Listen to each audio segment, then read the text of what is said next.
Halo, apa kabar anak-anakku kelas 2 TKJ yang baru naik? Ketemu lagi dengan Bapak. Di video kali ini yang akan Bapak bahas itu adalah materi tentang infrastruktur jaringan. Oke, di materi sebelumnya itu sistem administrasi jaringan. Yang sekarang adalah infrastrukturnya yang akan Bapak bahas. Oke. Langsung aja ke materi ya. Seperti yang sebelumnya Bapak jelaskan juga, di pelajaran kalian waktu kelas 1, kalian juga sudah pernah mempelajari ya dasar-dasar dari jaringan komputer dan jaringan dasar.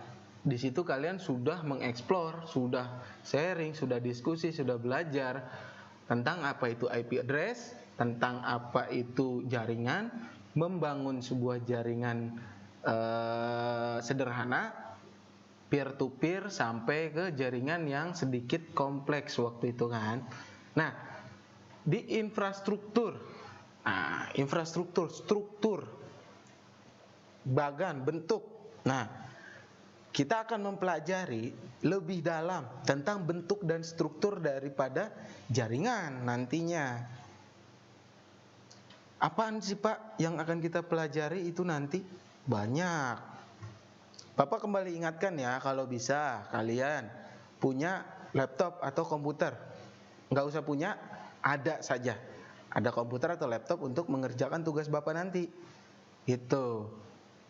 Terus mungkin ke depannya sedikit catatan aja ya, apa yang dibutuhkan sih di komputer kamu atau laptop kamu bisa mencoba mencari apa itu aplikasi Cisco Packet Tracer. Nantilah Bapak coba share di grup ya. Kayak mana sih aplikasinya? Itu nanti Bapak coba share di grup. Kalian sih sebenarnya pernah mencoba waktu kelas 1 di lab TKJ lantai 2 ya. Kalian pernah coba tuh aplikasinya Cisco Packet Tracer itu yang kayak gitu. Yang kita bisa narik-narik routernya gitu ya, kita taruh, terus PC-nya berapa. Nah, itu kalian sediakan kalau bisa ya. Harus bisa, jangan kalau bisa. Harus bisa. Oke. Materinya apa saja? Nanti kita bisa mempelajari apa itu VLAN pada jaringan virtual LAN ya. Itu kita nanti akan pelajari, kita akan coba konfigurasi di aplikasi yang tadi Bapak sebutkan. Jadi kalian harus punya, kalau enggak kalian bingung sendiri aplikasinya. Ya, kita coba memanage nanti sebuah device yang bernama switch ya. Switch yang di dalamnya terdapat fitur VLAN. Oke, terus nanti kita akan lebih mengeksplor lagi materinya tentang VLAN-VLAN tersebut, dan kita akan mencoba untuk menghubungkan lebih dari satu network. Yang sudah pernah Bapak bahas juga dulu network itu apa. Kalian coba di flashback ulang, di review ulang, catatannya dibuka, dibaca ya. Menghubungkan dua network yang berbeda itu biasa kita sebut dengan routing. Nah, analoginya kita untuk membuat routing itu seperti yang mungkin sudah pernah Bapak jelaskan. Misalnya ada perumahan gitu kan, ada dua perumahan nih, perumahan A dan perumahan B gitu ya. Di dalam perumahan tuh pasti kan sudah terdapat jalan-jalan kecil ya, atau jalan-jalan di perumahan tersebut, baik itu di perumahan A maupun di perumahan B. Nah, routing itu adalah sebuah usaha atau sebuah konfigurasi di mana kita bisa menghubungkan dua perumahan tadi ini dengan cara kita buat satu jalan nih. Satu jalan ya, satu jalan kita buat supaya perumahan pertama, perumahan A dengan perumahan kedua, perumahan B bisa saling terhubung. Yang akhirnya nanti bisa saling komunikasi. Coba kalau nggak ada jalan, kan susah kita mau lewat, ya kan? Apalagi di situ banyak batu, kendaraan nggak bisa lewat, harus jalan kaki, capek. Begitu juga dengan jaringan. Kalau misalnya tidak di routing, alhasil kita harus manual. Kita keluar ruangan, kita jalan, kita berjalan manual ya menuju jaringan yang kita butuhkan. Itu fungsi dari routing. Sorry. Di dalam routing itu juga nanti akan ada yang namanya gateway atau pintu gerbang. Nah, di dalam perumahan juga kan pasti ada pintu gerbangnya kan. Perumahan nih yang Bapak bicarakan nih, pasti ada perumahannya. Orang-orang yang ada di dalam perumahan tersebut pasti kan aksesnya selalu melewati gerbang tersebut kan. Misalnya dari perumahan A mau ke perumahan B, pasti kan orang akan keluar lewat gerbang di perumahan A, berjalan lagi, masuk, melewati lagi gerbang di perumahan B. Analoginya seperti itu ya. Nah, di jaringan pun seperti itu nantinya. Misalnya kamu mau mengirimkan data dari network A ke network B. Si data itu akan berjalan atau akan mengakses pertama ke gateway di gateway network A, pergi dan mencari gateway di network B untuk bisa mengakses atau mengirim ke ke device yang ada di network B. Nah, itu adalah routing. Lalu routing juga nanti kita akan pelajari apa itu routing statis dan routing dinamis. Itu nanti akan kita pelajari. Lalu ada lagi yang namanya, tadi kan gateway lokal ya, maksudnya itu pintu gerbang yang hanya ada di perumahan tersebut saja, atau gateway lokal yang hanya ada di network tersebut. Nah, di sini nanti kita juga akan mempelajari apa itu namanya network internet gateway. Jadi kita akan mencoba memberikan akses internet pada jaringan network lokal dengan menggunakan internet gateway. Itulah nanti yang akan kita pelajari. Terus kita juga akan mempelajari apa itu firewall. Pak, fire itu kan api, Pak. Wall itu tembok. Nah, logonya firewall itu tembok api, tetapi fungsinya tidak seperti itu. Tidak hanya untuk tembok yang dibakar, bukan. Firewall nanti kita bisa, contohnya nih ya, Bapak kasih contoh untuk misalnya kita memblokir situs di dalam sebuah jaringan.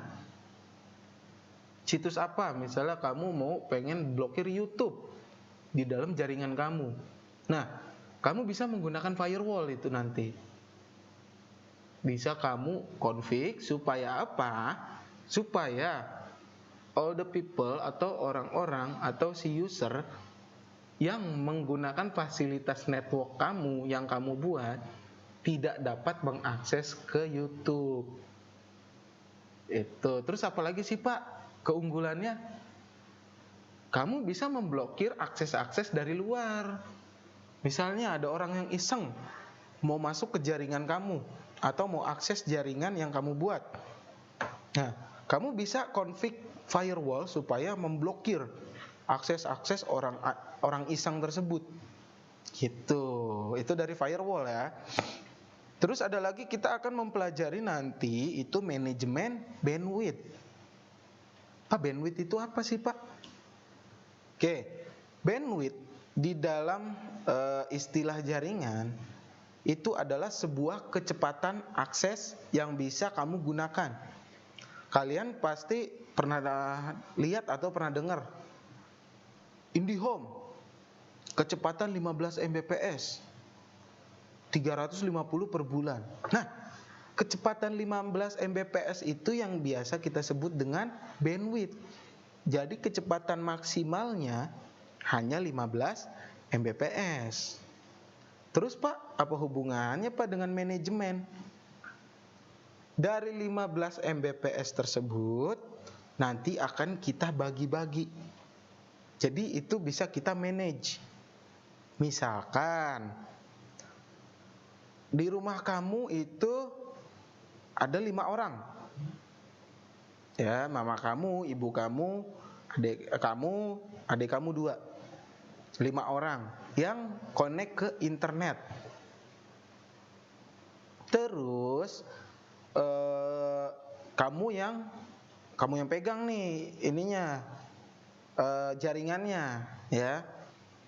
Kamu ngerasa adik kamu nih tiap hari kerjanya download mulu. Terus yang lain gak kebagian nih bandwidthnya nih. Kenapa? Karena kesedot sama adik kamu saja yang tiap hari download. Dari pagi sampai malam ditinggal download terus gede-gedean. Nah, kalau kamu manage itu bisa kamu bagi-bagi. Misalnya papa kamu, ayah kamu kasih 2 Mbps dari 15 Mbps, sisa 13. Ibu kamu bisa kamu kasih 3 Mbps, ya, sisa 10. Kamu 5 Mbps, sisa 5. Adik kamu 2, kamu kasih 2,5. Ketika adik kamu download nanti, batas kecepatannya karena sudah kamu manage bandwidthnya, dia hanya 2,5 Mbps. Jadi kecepatan yang lain itu tidak keganggu. Ayah kamu gak keganggu, ibu kamu gak keganggu. Kecepatan internetnya ya bukan artian keganggu itu diganggu-gangguin secara fisik, enggak. Tapi ini yang kita bicarakan secara jaringan. Nah, dengan kita manage seperti itu lebih efisien nantinya. Itu. Terus masih banyak yang akan kita pelajari, proxy server segala macam. Itu nanti akan kita bahas di next video. Makanya siapin aja peralatan tempurnya, usahakan harus ada. Setiap Bapak kasih tugas kerjakan, kumpulkan. Jangan dikerjakan doang tapi nggak dikumpulkan, ya. Jaga terus kesehatan, jangan kebanyakan nongkrong. Bapak nggak akan capek-capek ingetin. Kalaupun terpaksa keluar rumah, gunakan protokol kesehatan, ya. Sampai ketemu lagi, berdoa aja, kita sama-sama berdoa semoga keadaan ini jadi lebih baik, COVID menghilang, kita bisa belajar lagi seperti biasa, kita bisa ngobrol lagi seperti biasa, bermain lagi seperti biasa. Oke, terima kasih, bye.